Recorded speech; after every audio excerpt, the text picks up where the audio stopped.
Most people believe a grant is one on the page. The right narrative, the clean budget, the persuasive case for the work, and that is where all of the effort goes, into the words. But before a reviewer scores a single word of your project description, they've already started asking a quieter set of questions about the organization behind it. Can these people track the money? Can they actually deliver the work? Will they stand up to an audit? Your narrative answers the first question a reviewer asks, but your organization answers all of the rest. Today is about the space between those two things, because that space is where good applications quietly lose. I want to give you one idea today rather than 10, because it's the idea the rest of grant readiness stands on. It's the reason capable organizations doing excellent work keep coming up short on funding, and it's funding that they should be winning. I call it the Readiness Gap. In the next 15 minutes or so, I want to show you exactly what that is and why it's so hard to see it from inside your own organization. And one thing you can do this week to start seeing it clearly. One idea, one action. Let's get into it. You're listening to Hard Work Doesn't Win Grants, a podcast by The Grant Project.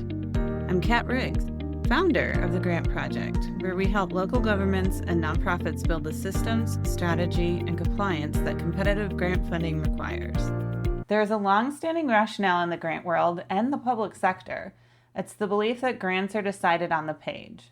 Write a compelling narrative, build a clear budget, make a persuasive case, and the strongest application wins. It's a reasonable belief because the page is the part you can see. It's the part you control, and that's the part with your name on it. So when an organization decides to get serious about funding, it gets serious about grant writing.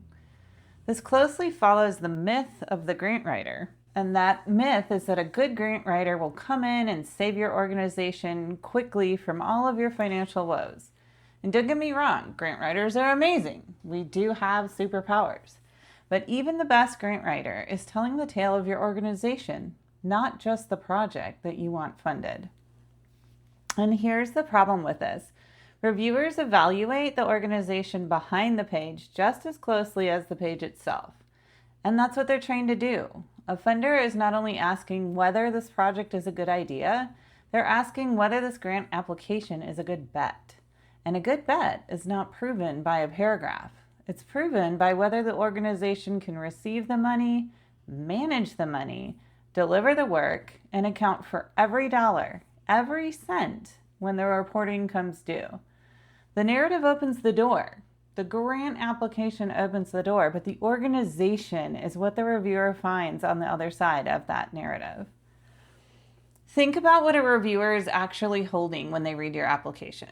They have your project description, yes, but they also have your budget, which tells them whether you understand your own costs.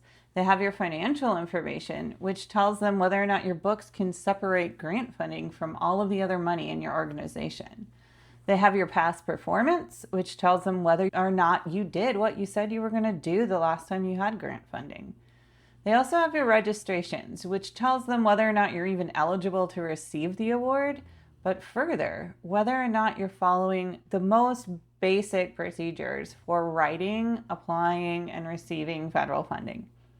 Every one of these is a window into the organization, not the project idea. And a reviewer looks through all of these. The strongest narrative in the world sits on top of all of that. If the organization underneath cannot answer the quiet questions, the narrative won't save it. That's not a knock on good writing. Good writing does matter. It's just that good writing describes the organization and the project, but it cannot substitute for an organization that isn't prepared. This is the first thing I want to talk with you about. When you focus all of your energy on the page, you're polishing one part of the application that was never really in doubt and leaving the other parts for the reviewer to actually scrutinize. So if the real evaluation is happening below the page, then the obvious question is, why is that so easy to miss? And the answer is not what you would expect. Here's the honest reason organizations fall into this gap. And it's not carelessness, and it's not a lack of skill. It's the gap that's genuinely hard to see from the inside, and there's a structural reason for that. The application work is visible and urgent. It has a deadline, a date on the calendar, a clear finish line, a document that either gets submitted or it does not.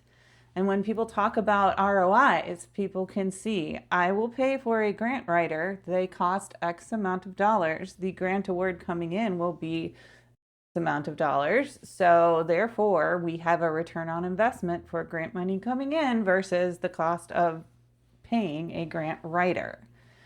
But when something has a deadline, it really does win your attention. When something has what's a perceived ROI, it automatically has to get your attention. And readiness work is the opposite of all of this. It's quiet, it's structural, it has no deadline at all. Setting up your books so grant dollars can be tracked cleanly, adopting a policy before you need it, renewing a registration before it lapses, writing down an outcome while it's fresh. None of that has a date attached to it, which means it loses the scheduling contest to whatever is due on Friday. Every single time. Sit with that for a second because it explains so much.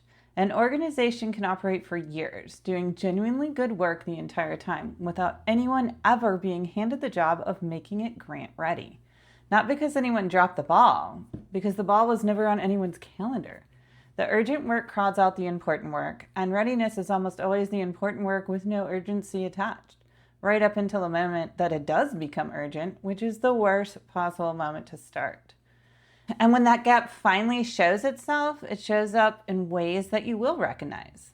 An application asks for your documented cost allocation methodology, and the room goes quiet because no one is sure if the organization has one or if it's even written down. A budget gets built on assumptions the finance team was never actually asked to confirm. A SAM.gov registration lapses the week a submission was planned. A reviewer asks about past performance, and you have real strong outcomes that you just simply never documented. So you can't really prove what those performance measures were. Every one of those is a piece of grant readiness that no one built. And they discovered at the exact moment that it was needed that it was too late to build those things. None of those is a failure of effort. I want to be really clear about that because it's easy to hear this and start assigning blame. And blame is not the point, and it's certainly not useful. Each of these is a gap that's a structural piece that no one was ever assigned to put in place. Organizations that have these structures in place are not working harder or caring more than you are. They just built the quiet pieces back when there was no deadline forcing their hand. Let me show you that difference in the clearest way I know, with two organizations chasing the exact same award. And this is the gap made visible. Picture two organizations that hear about the same federal funding opportunity on the same day. Same program area, same eligibility, both want it, both are willing to work for it. The first organization starts gathering. The financials get assembled from scratch because they were never kept in a grant-ready form. Letters of support were requested cold because no partnerships were documented in advance. The budget gets built on estimates because there's no time to confirm the real numbers. For 3 weeks, this team works night and weekends, and every hour of that effort goes into assembling pieces that should have already existed. The second organization starts retrieving. The fit was already assessed, so the decision to pursue the grant was quick and confident. The evidence base is current because outcomes were captured as they happened from previous performance measures. The budget rests on a documented methodology because the finance conversation happened long before this deadline. And registrations are all active because they were never allowed to lapse in the first place. This team also works hard for 3 weeks, but they spend those 3 weeks on the application itself and the actual case for the actual project because everything underneath it was already in place. Both organizations worked hard, and that's the part that I don't want you to miss. The difference between them is not effort, and it's not talent.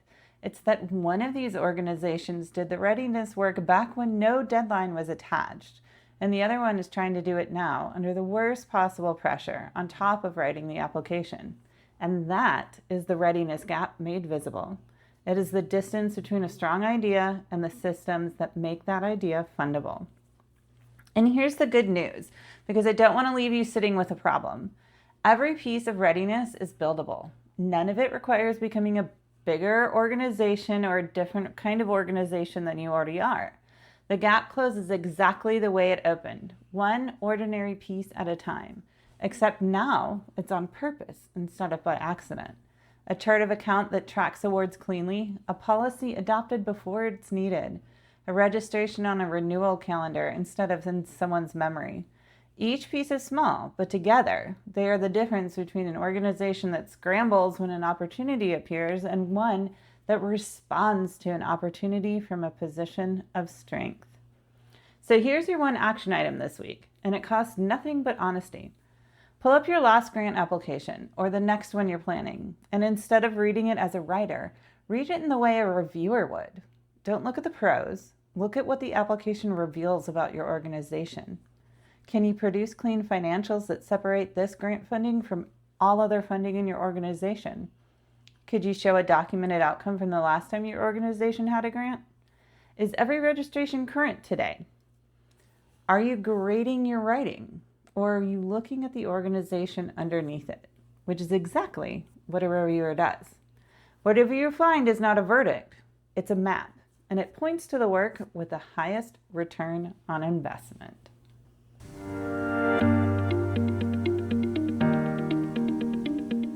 That's it for this episode of Hard Work Doesn't Win Grants. If it gave you something useful, share it with someone on your team, and don't forget to subscribe wherever you listen to your favorite podcasts. The Grant Project helps local governments and nonprofits build the readiness, strategy, and compliance that secures funding for the long term. You'll find free guides and a way to work with us at thegrantproject.com. Until next time, remember, hard work doesn't win grants, readiness does.